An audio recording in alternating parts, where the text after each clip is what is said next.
Well, over in Vancouver, they are getting ready for the FIFA World Cup. Well, they've been getting ready for months here, but it's here now, and I think on the streets of Vancouver, it's much more visible. And I wanted to just get a sense of how this is all shaping up. So Kraig Krause, reporter with CTV Vancouver, who happens to be out and about covering all this, is joining us on the line. Sir, how you doing? Hi, good morning. How are you? Tell me where you are right now. So I'm outside the Fan Festival Gate 1 at the P&E, and today we're getting a first look of how this is all going to look for this month-long tournament.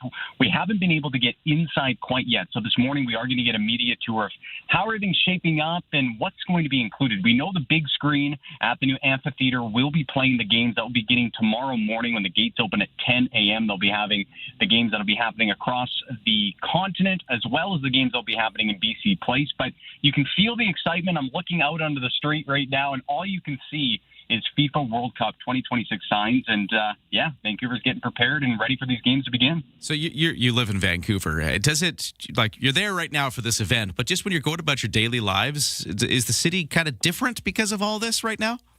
Well, I'm right in the middle of it. I live literally feet away from BC Place, so I am consumed with FIFA World Cup. But it's not just around BC Place; it's happening at Science World. We've seen the ball dressed up as the ball for the FIFA World Cup matches. They'll begin tomorrow morning, but it's everywhere across the city. In the distance right now, if you were to see my view, I can see Grouse Mountain and the massive Canada flag that is now on the ski hill. It's really an incredible sight to see, and Vancouver is preparing for this. But again, with all of this, it comes with a hefty price tag as well. We know that the price has risen to over $700 million.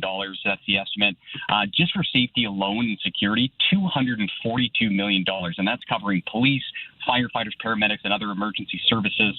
And around 800 other officers are being brought into the city because there's many challenges when it comes to security and safety for this event. But it looks like tomorrow everything's going to kick off, and there's going to be tight security, but they're hoping that everybody has a safe time. Yeah, I want to talk about that security. Is that very visible? Like, if you're around the areas of the venue or the celebrations, like you said, do you notice that security? All that money that's been spent, is that visible?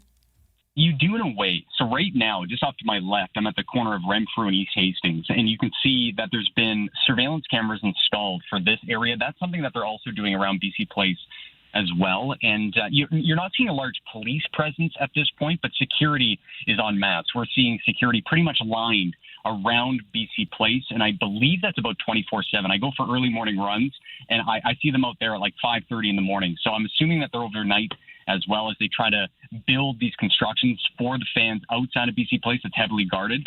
One thing to also point out, on the Georgia Viaduct, this is something new over the last 48 hours. They've built these large fences on both sides of the roadway, because underneath, that's where a lot of the fan activities are happening. So you're starting to see more and more reinforcements around BC Place, but that police presence, you're not seeing it much yet. Okay, yeah. It was just interesting to hear about the cost discrepancy for security when it comes to Vancouver versus a place like Toronto. I think it was like, 90 million and change or whatever it was for Toronto versus over 200 million for Vancouver.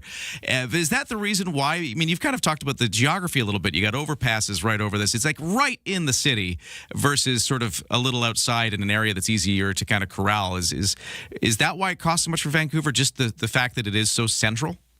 Yeah, you nailed it. So the federal government is contributing about $145 million for the two cities, but $100 million of that is going just to Vancouver. And some of the reasons for that is it's just BC Place. It's a complex location being central in downtown Vancouver. I like to call it the crown of Vancouver because it kind of looks like that. But again, it's in the middle of Vancouver, unlike in Toronto and other cities. And again, that large secure perimeter is required around the stadium in that area of the downtown core. But again, officials say each host city faces different security requirements, making comparisons kind of difficult because you have Seattle, you have obviously San Francisco, New York. They're kind of outside of the downtown core. But Vancouver, you have that action literally right in the core of the city. And then there was that, was it Sports Illustrated did a ranking of best host cities for this North American World Cup, and Vancouver was the top. But it's sort of funny that like one of the reasons that Vancouver is a security concern is also one of the reasons it's one of the best places to go see a game. It's because everything's so accessible and central, and you don't have to drive somewhere. You can walk, you can SkyTrain, you can be near your hotel and all of the action of downtown without having to like go out into like the suburbs somewhere. But I guess it's a double-edged sword. Exactly.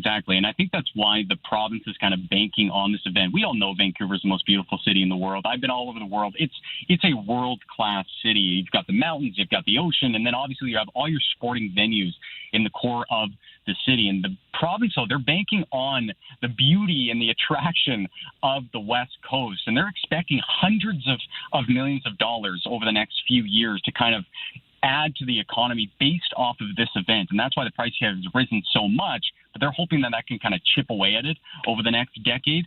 But again, Vancouver's a great city. We're seeing the Canada flag on Grouse Mountain. We're seeing Science World. We're seeing the Granville Strip being shut down for pedestrians. The city is alive right now. They're ready for FIFA World Cup, and it all kicks off tomorrow. So we'll see how it goes. But yeah, the excitement is definitely palpable here in the city. What's it like to be in Vancouver right now on the eve of the World Cup? Well, there you go. That's the sense of it. From Kraig Krause, he's a reporter with CTV Vancouver, covering it right now. He's out and about as they're about to launch some of this stuff. So thank you so much for taking some time to talk to us, and good luck with the whole thing. Absolutely. Have a great morning. Thank you.